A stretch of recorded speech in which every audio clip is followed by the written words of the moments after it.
का लेक्चर शुरू करने से पहले क्या एक बार पीछे का लेक्चर रिवाइज कर लेते हैं, जो किसके ऊपर था कि एचएमपी पाथवे का क्या था, जनरल इंट्रोडक्शन और उसकी कैस्केड रिएक्शन। तो उसको रिवाइज कर लेते हैं।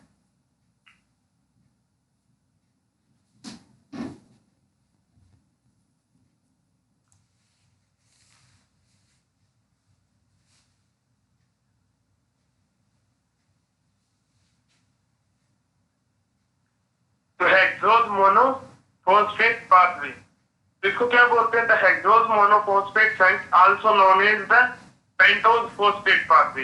यानी एचएमपी शंट को क्या बोलते हैं, पेंटोज फॉस्फेट पाथवे, क्योंकि क्या इसमें 5 पेंटोज की क्या बनती है, मोनोसेकेराइड बनती है।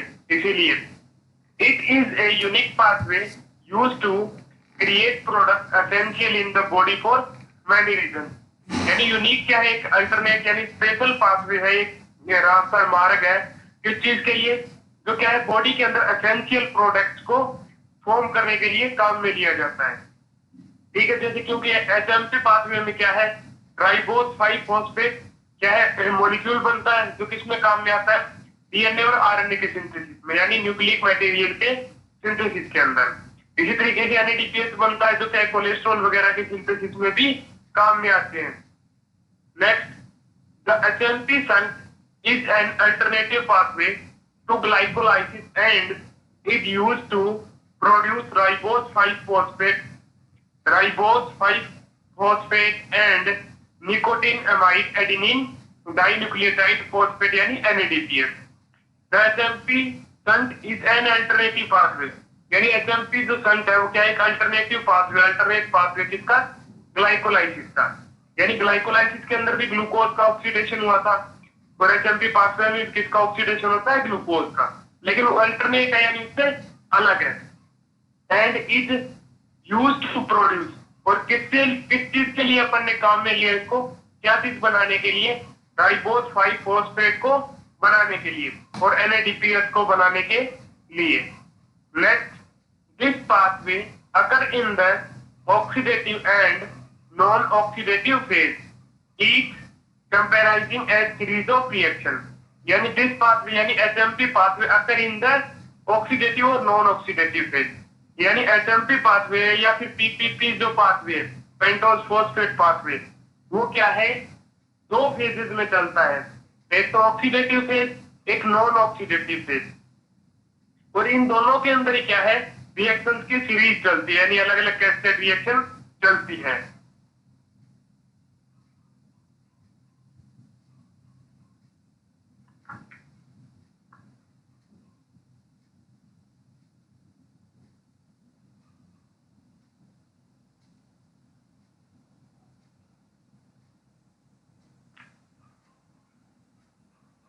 Next, once the glucose enters the HMP shunt, it undergoes a series of reactions, breakdown into the oxidative यानी irreversible and non-oxidative phase reversible।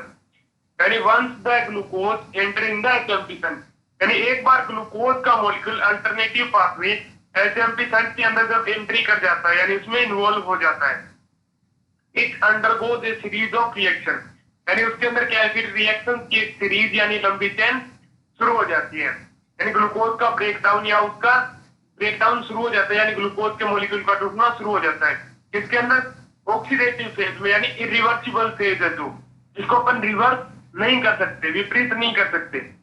And non oxidative phase, और जो कहती है रिवर्सिबल फेज, यानी जिसके अंदर वापस मॉलिक्यूल को फॉर्म कर सकते हैं। Next, this pathway is active in liver, adipose tissue, erythrocyte and thyroid. पर यह जो पाथवे किस किस में चलता है, एक तो लीवर में, एक एडिपोज टिश्यू में और एरिथ्रोसाइट एंड थायराइड में।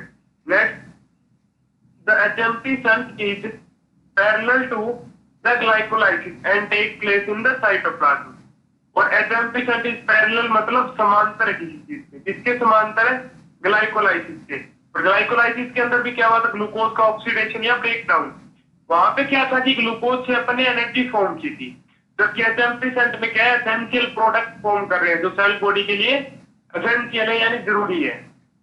Pathway take place in the cytoplasm, और एचएमपी पाथवे किसके अंदर चलता है, साइटोप्लाज्म में। In this pathway neither ATP produce and nor utilise, यानी इस पाथवे के अंदर कोई भी एटीपी का मॉलिक्यूल ना तो फॉर्म होता है ना ही काम में लिया जाता है। एनएडीपीएस का मॉलिक्यूल फॉर्म जरूर होता है लेकिन उसको काम में ले लिया जाता है किस चीज के लिए, ट्राइग्लिसराइड के या फिर कोलेस्ट्रॉल के या ग्लिसरॉल के सिंथेसिस के अंदर।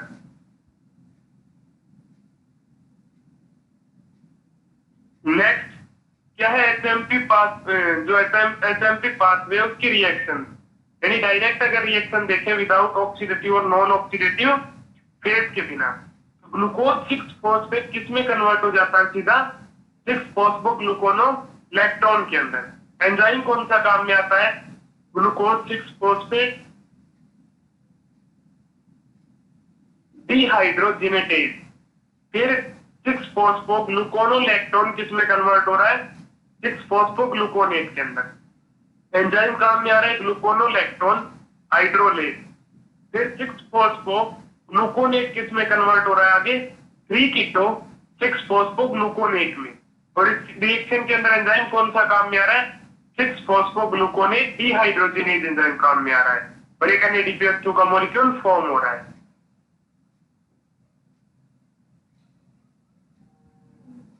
नेक्स्ट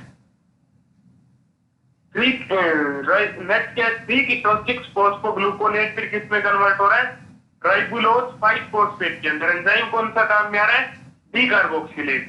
और एक कार्बन डाइऑक्साइड का मॉलिक्यूल क्या है, बाहर निकलता है। और राइबुलोज 5 फॉस्फेट यानी ग्लूकोज 6 फॉस्फेट से लेकर राइबुलोज 5 फॉस्फेट तक की जो रिएक्शन है वो किसके अंदर चलती है, ऑक्सीडेटिव फेज में, यानी इरिवर्सिबल रिएक्शन है। फिर क्या शुरू होती है, नॉन ऑक्सीडेटिव रिएक्शन।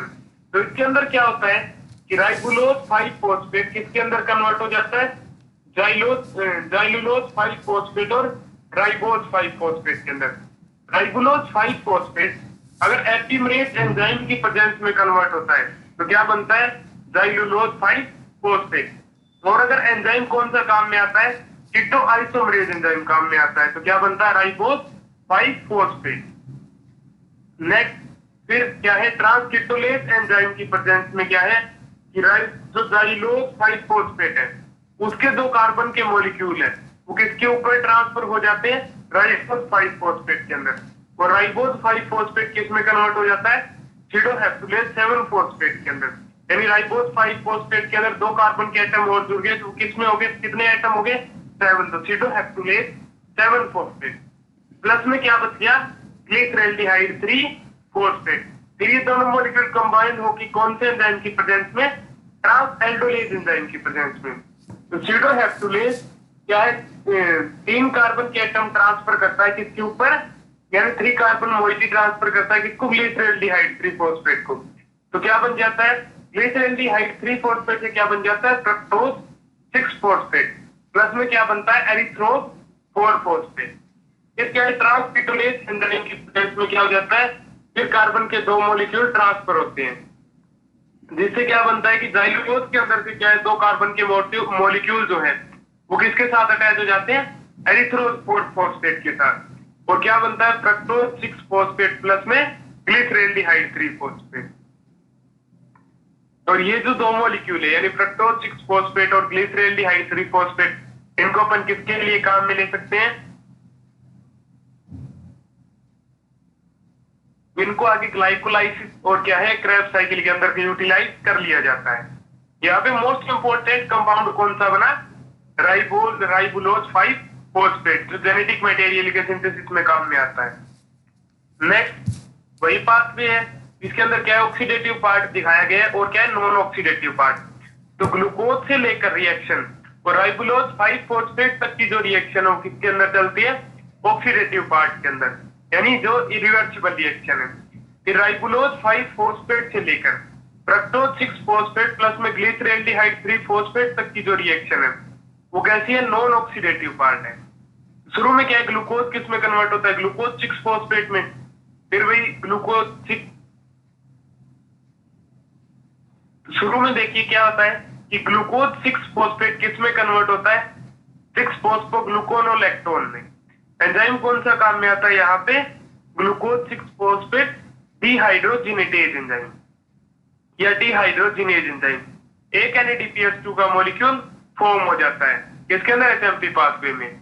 फिर 6-फॉस्फोग्लूकोनोलैक्टोन किस में कन्वर्ट हो जाता है, 6-फॉस्फोग्लूकोनेज के अंदर। एंजाइम काम में आता है ग्लूकोनोलैक्टोनेज। फिर 6-फॉस्फोग्लूकोनेज किस में कन्वर्ट हो जाता है, 6-फॉस्फोग्लूकोनेज के अंदर। जो स्टेप इसके अंदर मीडिएटर रिएक्शन है, तो इस स्टेप के अंदर क्या, स्टार्ट के अंदर क्या है, शो नहीं की गई। फिर क्या है, 3-कीटो 6-फॉस्फोग्लूकोनोलैक्टोन में कन्वर्ट होता है आगे राइबुलोज 5-फॉस्फेट के अंदर। एंजाइम कौन सा काम में आता है इसमें, डीकार्बोक्सिलेज। फिर एक कार्बन डाइऑक्साइड का मॉलिक्यूल फॉर्म हो जाता है। फिर राइबुलोज 5-फॉस्फेट इसमें कन्वर्ट होता है, एपिमरेज एंजाइम की प्रेजेंस में किस में कन्वर्ट होता है, जाइलुलोज 5-फॉस्फेट में। आइसोमरेज एंजाइम की प्रेजेंस में किस में कन्वर्ट होता है, राइबोज 5-फॉस्फेट के अंदर। नेक्स्ट फिर क्या होता है कि जो जाइलुलोज 5-फॉस्फेट है, जो राइबोज 5-फॉस्फेट है, दोनों के बीच में क्या आता है, ट्रांसकीटोलेज एंजाइम।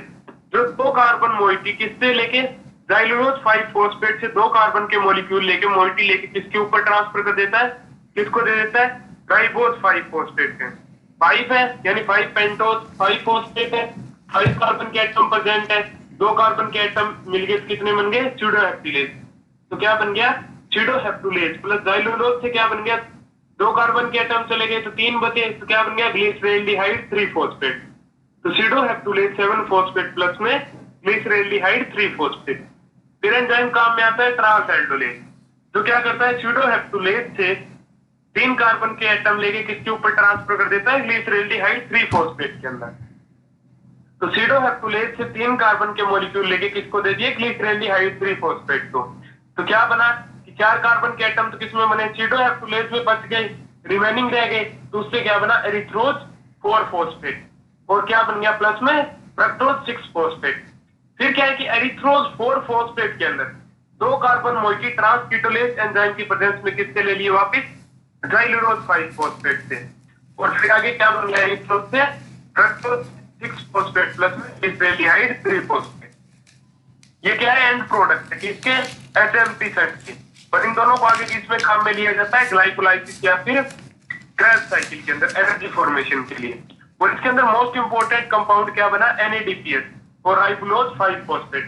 NADPH को तो अपन क्या है कि जो ग्लिसरॉल है या फिर कोलेस्ट्रॉल है उनके सिंथेसिस में काम में ले लेते हैं, और जबकि राइबुलोज 5-फॉस्फेट को जेनेटिक मटेरियल सिंथेसिस के अंदर काम में लेते हैं, यानी DNA RNA के फॉर्मेशन में काम में ले लिया जाता है।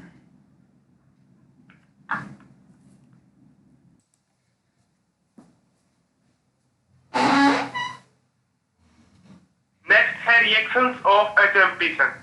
तो रिएक्शंस के अंदर पहले कौन सी 2 फेज आई थी, तो ऑक्सीडेटिव फेज, एक नॉन ऑक्सीडेटिव। तो सबसे पहले कौन सी फेज देखते हैं, ऑक्सीडेटिव फेज। तो ऑक्सीडेटिव फेज में क्या होता है कि सबसे पहले ग्लूकोज 6-फॉस्फेट किस में कन्वर्ट होता है, 6-फॉस्फोग्लूकोनोलैक्टोन के अंदर। एंजाइम क्या काम में आता है, ग्लूकोज 6-फॉस्फेट डिहाइड्रोजिनेज।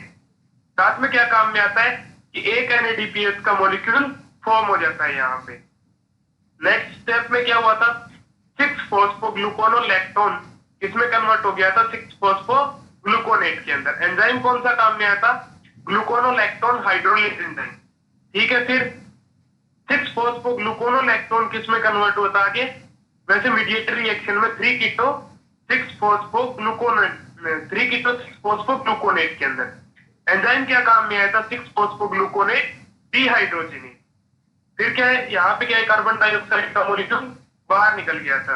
और 3-कीटो 6-फॉस्फोग्लूकोनेट फिर किसमें कन्वर्ट हुआ था, राइबुलोज 5-फॉस्फेट के अंदर। एंजाइम कौन सा काम में आया था, डीकार्बोक्सिलेज, यानी कार्बन डाइऑक्साइड का मॉलिक्यूल बाहर निकला था। तो यहां तक की जो स्टेप थी SMP पाथवे के अंदर, यानी हेक्सोज मोनोफॉस्फेट पाथवे के अंदर, वो किसके अंदर चलती है, ऑक्सीडेटिव फेज के अंदर। यानी ये सारी रिएक्शन क्या है, इरिवर्सिबल, यानी इनको वापस अपोजिट डायरेक्शन में नहीं चला सकते, क्योंकि NADPH के मॉलिक्यूल फॉर्म हो रहे हैं इसके अंदर।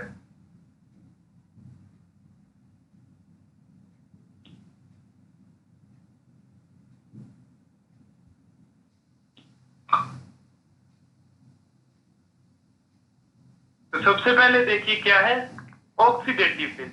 ऑक्सीडेटिव फेज में क्या होता है, स्टेप फर्स्ट। तो स्टेप फर्स्ट में क्या है कि ग्लूकोज 6 फॉस्फेट डिहाइड्रोजिनेज यानी G6PD glucose 6 phosphate dehydrogenase is an NADPE dependent enzyme that converts glucose 6-phosphate into 6-phosphogluconolactone। तो सबसे पहले देखिए कि G6PD है यानी ग्लूकोज 6-phosphate डिहाइड्रोजिनेज जो एंजाइम है वो कैसा एंजाइम है कि एक NADPH डिपेंडेंट एंजाइम है जो क्या करता है कि दैट कन्वर्ट ग्लूकोज 6-phosphate यानी जो क्या है ग्लूकोज 6-phosphate को कन्वर्ट करता है इनटू यानी किस चीज के अंदर 6-phosphogluconolactone के अंदर कन्वर्ट करता है। तो one molecule of NADPH is form और एक NADPH का मॉलिक्यूल क्या हो जाता है यहाँ पे फॉर्म हो जाता है। नेक्स्ट ग्लूकोज 6-phosphate फिर आगे किस में कन्वर्ट हो रहा है रिएक्शन में 6-phosphogluconolactone में। एंजाइम वही काम में आ रहा है G6PD यानी ग्लूकोज 6-phosphate डिहाइड्रोजिनेज एंजाइम काम में आ रहा है। तो इस रिएक्शन में क्या होता है कि ग्लूकोज 6-phosphate किस में कन्वर्ट हो जाता है 6-phosphogluconolactone में। एंजाइम काम में आता है ग्लूकोज 6-phosphate डिहाइड्रोजिनेज जो कैसा है जो एक NADP डिपेंडेंट एंजाइम है।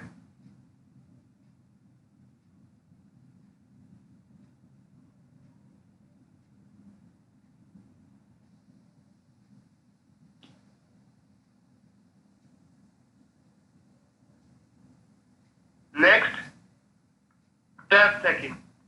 In this step, glucose 6-phosphogluconolactone is hydrolyzed by the gluconolactone hydrolase to form 6-phosphogluconate to form 6-phosphogluconate।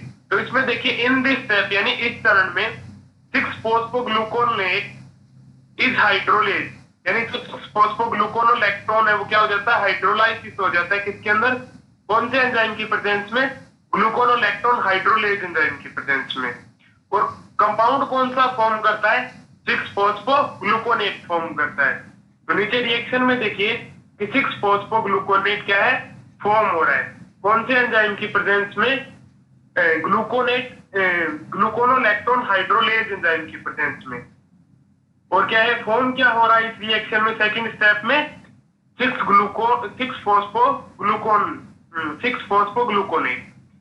Next देखिए स्टेप 3 में क्या होता है the next reaction involving the synthesis of NADPH is catalysed by 6-phosphogluconate dehydrogenase to produce 3-keto 6-phosphogluconate।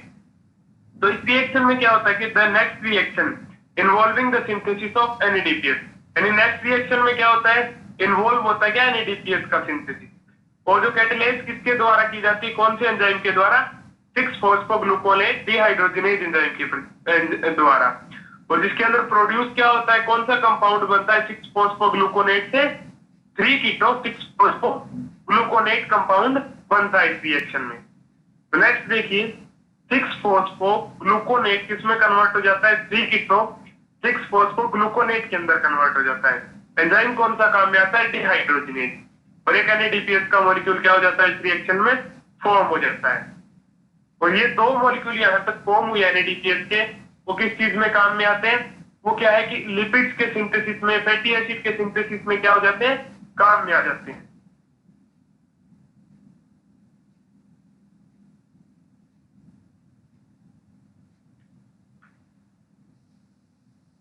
Next step 4. In this step, which then 3-keto 6-phosphogluconate undergoes decarboxylation to give ribulose 5-phosphate।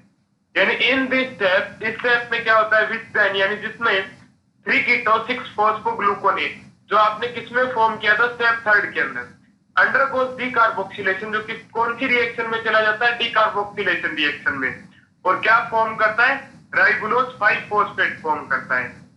This reaction is catalysed by decarboxylase enzyme और ये जो reaction है वो कौन से enzyme के द्वारा catalyse की जाती है डीकार्बोक्सिलेज एंजाइम के द्वारा कैटलाइज की जाती है। वन मॉलिक्यूल ऑफ NADPH ये लाइन क्या है ये स्टेप मिस है गलती से। Next in this reaction one molecule of carbon dioxide is remove और इस रिएक्शन में क्या हो जाता है कि एक कार्बन डाइऑक्साइड का मॉलिक्यूल क्या हो जाता है रिमूव हो जाता है। शुरू से देखिए कि स्टेप में क्या होता है, 3 कीटो 6 फॉस्फोग्लूकोनेट किसमें चला जाता है, डीकार्बोक्सिलेशन रिएक्शन में चला जाता है, डीकार्बोक्सिलेज एंजाइम की प्रेजेंस में, और क्या फॉर्म करता है, राइबोलोज 5 फॉस्फेट। और एक कार्बन डाइऑक्साइड का मॉलिक्यूल क्या इस रिएक्शन में बाहर निकल जाता है। NADPH का मॉलिक्यूल इस रिएक्शन में फॉर्म नहीं होता, स्टेप 3 के अंदर फॉर्म होता है। स्टेप 4 में ओनली कार्बन डाइऑक्साइड का मॉलिक्यूल क्या है, बाहर निकलता है। ये मिस राइटिंग है, स्टेप जो 3 लिखी हुई है इसके अंदर वो क्या है, मिस राइटिंग है। नेक्स्ट यहां तक की जो स्टेप्स थी वो क्या है कि इस पेज के अंदर जो 3rd पॉइंट लिखा हुआ है वो मिस राइटिंग ओनली। यहां तक की जो स्टेप्स थी वो क्या है कि ऑक्सीडेटिव स्टेप है। तो इसके अंदर क्या हुआ था कि ग्लूकोज 6 फॉस्फेट किसमें कन्वर्ट हुआ था, स्टेप 1 के अंदर 6 फॉस्फोग्लूकोन ग्लूकोनोलैक्टोन के अंदर एंजाइम काम में आया था ग्लूकोज 6 फॉस्फेट डिहाइड्रोजिनेटेज एंजाइम। फिर 6 फॉस्फोग्लूकोनोलैक्टोन किसमें कन्वर्ट हो गया था, 6 फॉस्फोग्लूकोनेट के अंदर एंजाइम काम में आया था ग्लूकोनोलैक्टोन हाइड्रोलेज एंजाइम। फिर 6 फॉस्फोग्लूकोनोलैक्टोन किसमें कन्वर्ट हुआ था, 3 कीटो 6 फॉस्फोग्लूकोनेट के अंदर, यानी स्टेप 3 जिसके अंदर NADPH2 फॉर्म हुआ था या NADPH का मॉलिक्यूल फॉर्म हुआ था। एंजाइम कौन सा काम में आया था इसके अंदर, 6 फॉस्फोग्लूकोनेट डिहाइड्रोजिनेज एंजाइम। और फिर 3 कीटो 6 फॉस्फोग्लूकोनेट किसमें कन्वर्ट हुए थे, स्टेप 4 के अंदर राइबोलोज 5 फॉस्फेट के अंदर। और एंजाइम क्या काम में आया था, डीकार्बोक्सिलेज। और स्टेप 4 के अंदर एक कार्बन डाइऑक्साइड का मॉलिक्यूल क्या निकल गया था, बाहर निकल गया था। यहां से आगे की जो रिएक्शन है वो कौन सी रिएक्शन है, नॉन ऑक्सीडेटिव रिएक्शन। तो ऑक्सीडेटिव फेज जो है एसएमपी पाथवे की वो क्या है, स्टेप 4 तक क्या हो जाती है, कंप्लीट हो जाती है।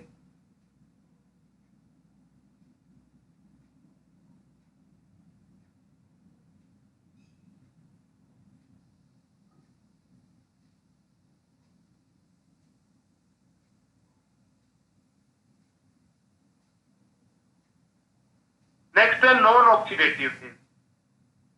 The non-oxidative reaction are concerned with the interconversion of 3, 4, 5 and 7 carbon monosaccharide। तो जो नॉन ऑक्सीडेटिव रिएक्शन है वो कंसर्न करती है किन चीजों, किस चीज के इंटरकन्वर्जन से चलती है, वो कि मोनोसैकेराइड के जो कंपाउंड है उनके इंटरकन्वर्जन से चलती है, यानी उसके कार्बन के एटम्स क्या है, ट्रांसफर होते हैं इधर से उधर, यानी कार्बन मोइटी क्या है एक दूसरी जगह से ट्रांसफर होती है मोनोसैकेराइड के अंदर, और उसी से क्या है नॉन ऑक्सीडेटिव फेज चलती है।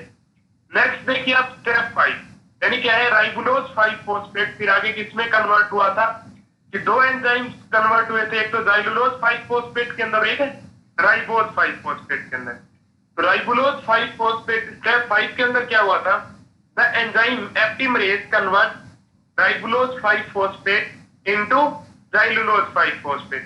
यानी नॉन ऑक्सीडेटिव फेज के फर्स्ट रिएक्शन में क्या हुआ था कि अगर एपिमरेज एंजाइम काम में आया, एपिमरेज पर एंजाइम की प्रेजेंस में राइबोलोज 5 फॉस्फेट किसमें कन्वर्ट हो गया था, जाइलुलोज 5 फॉस्फेट के अंदर। और अगर एंजाइम क्या काम में आया था, the enzyme ketoisomerase convert ribulose 5 phosphate into ribose 5 phosphate. और अगर एंजाइम काम में आया क्या है, कीटोआइसोमरेज, तो वो राइबोलोज 5 फॉस्फेट को आगे किसमें कन्वर्ट कर देता है, राइबोज 5 फॉस्फेट के अंदर, जो कि क्या है, एक इंपॉर्टेंट कंपोनेंट है, इंपॉर्टेंट कंपाउंड है किस चीज के लिए, यानी डीएनए सिंथेसिस के लिए, आरएनए सिंथेसिस के लिए। तो आपको पता है डीऑक्सीराइबो न्यूक्लिक एसिड, यानी ये क्या है, किसमें काम में आते हैं, जेनेटिक मटेरियल के सिंथेसिस के अंदर। नेक्स्ट है स्टेप 6। तो स्टेप 6 में क्या होता है कि 2 कार्बन की जो मोइटी है वो क्या है, ट्रांसफर हो जाती है किससे, जाइलुलोज 5 फॉस्फेट से 2 कार्बन के मॉलिक्यूल, 2 कार्बन मोइटी किसमें ट्रांसफर हो जाती है, राइबोज 5 फॉस्फेट के अंदर ट्रांसफर हो जाती है। तो स्टेप 6 में देखिए, the enzyme transketolase catalyze the transfer of 2 carbon moiety from xylulose 5 phosphate to ribose 5 phosphate and gives a glyceraldehyde 3 phosphate and pseudoheptulase 7 phosphate। यानी स्टेप 6 के अंदर क्या होता है नॉन ऑक्सीडेटिव फेज में, कि जिसके अंदर ट्रांसकीटोलेज एंजाइम क्या है, रिएक्शन को कैटलाइज करता है, स्टिमुलेट करता है, जो क्या करता है कि 2 कार्बन के मोइटी को क्या है, ट्रांसफर कर देता है। किससे, जो 2 कार्बन के मॉलिक्यूल क्या है लेता है किससे, जाइलुलोज 5 फॉस्फेट से, वो ट्रांसफर किसको कर देता है, राइबोज 5 फॉस्फेट को ट्रांसफर कर देता है, यानी दूसरा मॉलिक्यूल जो फॉर्म हुआ था उसको ट्रांसफर कर देता है। और क्या फॉर्म करता है, and give a glyceraldehyde 3 phosphate, और क्या बनाता है, सीडोहेप्टुलेज 7 फॉस्फेट। और इन दोनों से क्या बनता है कि ग्लिसरॉल्डिहाइड 3 फॉस्फेट और सीडोहेप्टुलेज 7 फॉस्फेट 2 मॉलिक्यूल फॉर्म होते हैं। आपको पता है 2 कार्बन के मॉलिक्यूल अगर जाइलुलोज 5 फॉस्फेट से बना निकाल लेंगे तो यानी टोटल कार्बन कितने, जाइलुलोज में 5 कार्बन के एटम है तो टोटल कार्बन कितने बचे, 3 कार्बन। तो क्या बन गया उससे, ग्लिसरॉल्डिहाइड 3 फॉस्फेट। अगर राइबोज 5 फॉस्फेट के अंदर 2 कार्बन के अंदर क्या है, 2 कार्बन और मिला दिया, यानी 5 कार्बन के एटम के अंदर 2 कार्बन के एटम क्या है और ऐड कर दिए, तो एटम कितने बन गए, 7, जिससे क्या फॉर्म हुआ, सीडोहेप्टुलेज 7 फॉस्फेट। और ये रिएक्शन कौन से एंजाइम के द्वारा, ट्रांसकीटोलेज एंजाइम के द्वारा। Next, transketolase is dependent on the coenzyme thiamine pyrophosphate यानी टीपीपी एंड मैग्नीशियम आयन। और जो ट्रांसकीटोलेज एंजाइम है उसकी जो क्या है रिएक्शन है वो किसके ऊपर डिपेंड करती है, टीपीपी पे यानी थाइमीन पायरोफॉस्फेट के ऊपर और मैग्नीशियम आयन की प्रेजेंस के ऊपर। नेक्स्ट, स्टेप 7 के अंदर क्या होता है, transaldolase bring about the transfer of 3 carbon fragment from sedoheptulose phosphate to glyceraldehyde 3 phosphate to give fructose 6 phosphate and 4 carbon erythrose 4 phosphate. Step 7 में क्या हुआ, 3 कार्बन के एटम में 3 कार्बन मोइटी सीडोहेप्टुलेज 7 फॉस्फेट से किसके ऊपर ट्रांसफर हो गए, ग्लिसरॉल्डिहाइड 3 फॉस्फेट के ऊपर। तो ग्लिसरॉल्डिहाइड 3 फॉस्फेट से क्या है, 3 + 3 3 कार्बन पहले से 3 कार्बन और ऐड हो गई, तो कौन सा कंपाउंड बन गया, फ्रक्टोज 6 फॉस्फेट बन गया। और सीडोहेप्टुलेज 7 फॉस्फेट से अगर क्या है 3 कार्बन के फ्रेगमेंट बचे निकाल लीजिए, तो पीछे एटम कितने बचे, कार्बन के 4, जिससे क्या बन गया, एरिथ्रोज 4 फॉस्फेट बन गया एटम में। तो यहां तक की रिएक्शन में क्या होता है, नॉन ऑक्सीडेटिव फेज कहां से शुरू होती है, राइबोलोज 5 फॉस्फेट के आगे से। तो अगर राइबोलोज 5 फॉस्फेट के अंदर एपिमरेज एंजाइम काम करता है तो क्या बनता है, जाइलुलोज 5 फॉस्फेट। और अगर क्या है एंजाइम करता है कीटो आइसोमरेज वर्क तो क्या बनता है, राइबोज 5 फॉस्फेट। फिर आगे की स्टेप में क्या होता है, स्टेप 6 में ट्रांसकीटोलेज एंजाइम 2 कार्बन के एटम जाइलुलोज 5 फॉस्फेट से किसको ट्रांसफर कर देता है, राइबोज 5 फॉस्फेट को ट्रांसफर कर देता है, जिससे 2 कंपाउंड बनते हैं, एक तो ग्लिसरॉल्डिहाइड 3 फॉस्फेट और एक सीडोहेप्टुलेज 7 फॉस्फेट। और ये जो एंजाइम है ट्रांसकीटोलेज वो किसके ऊपर डिपेंड है, थाइमीन पायरोफॉस्फेट और मैग्नीशियम आयन के ऊपर।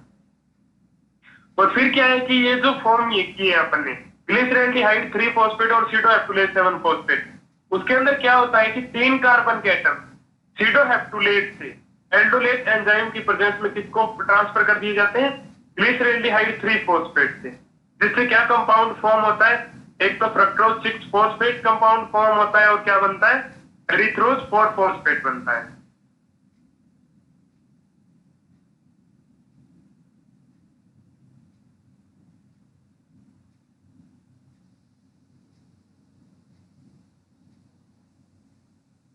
नेक्स्ट, स्टेप 8 के अंदर क्या होता है कि transketolase act on xylulose 5 phosphate and transfer 2 carbon fragment to erythrose 4 phosphate to generate fructose 6 phosphate and glyceraldehyde 3 phosphate. और इसके अंदर क्या होता है कि 2 कार्बन के फ्रेगमेंट ट्रांसकीटोलेज फिर क्या करता है, 2 कार्बन के फ्रेगमेंट किससे ट्रांसफर करता है, वापस जाइलुलोज 5 फॉस्फेट से किसको, एरिथ्रोज 4 फॉस्फेट को ट्रांसफर करता है, जिससे क्या कंपाउंड बन जाते हैं, वापस फ्रक्टोज 6 फॉस्फेट बन जाता है और ग्लिसरॉल्डिहाइड 3 फॉस्फेट बन जाता है, जो क्या है एंड प्रोडक्ट है किसका, एचएमपी का। Fructose 6 phosphate and glyceraldehyde 3 phosphate can be further catabolised through glycolysis and citric acid cycling. और ये जो कंपाउंड है दोनों यानी फ्रक्टोज 6 फॉस्फेट और ग्लिसरॉल्डिहाइड 3 फॉस्फेट वो किस में काम में लिए जाते हैं, आगे ग्लाइकोलाइसिस और सिट्रिक एसिड साइकिल में काम में लिए जाते हैं। ग्लूकोज में also be synthesised from the these 2 compound. पर इन दोनों ही कंपाउंड से आपको पता है ग्लिसरॉल्डिहाइड 3 फॉस्फेट से भी और फ्रक्टोज 6 फॉस्फेट से भी अपन ने ग्लूकोनियोजेनेसिस में क्या देखा था कि ग्लूकोज का कंपाउंड क्या है, इन दोनों ही कंपाउंड से फॉर्म कर सकते हैं। और क्या है आगे की रिएक्शन क्रेब्स साइकिल और ग्लाइकोलाइसिस शुरू हो जाती है। तो नेक्स्ट देखिए, नॉन ऑक्सीडेटिव फेज के अंदर क्या होता है राइबोलोज 5 फॉस्फेट। अगर एंजाइम काम में आता है क्या, कीटो आइसोमरेज, तो क्या बनाता है राइबोज 5 फॉस्फेट। अगर एंजाइम काम में आता है एपिमरेज, तो क्या बनाता है जाइलुलोज 5 फॉस्फेट।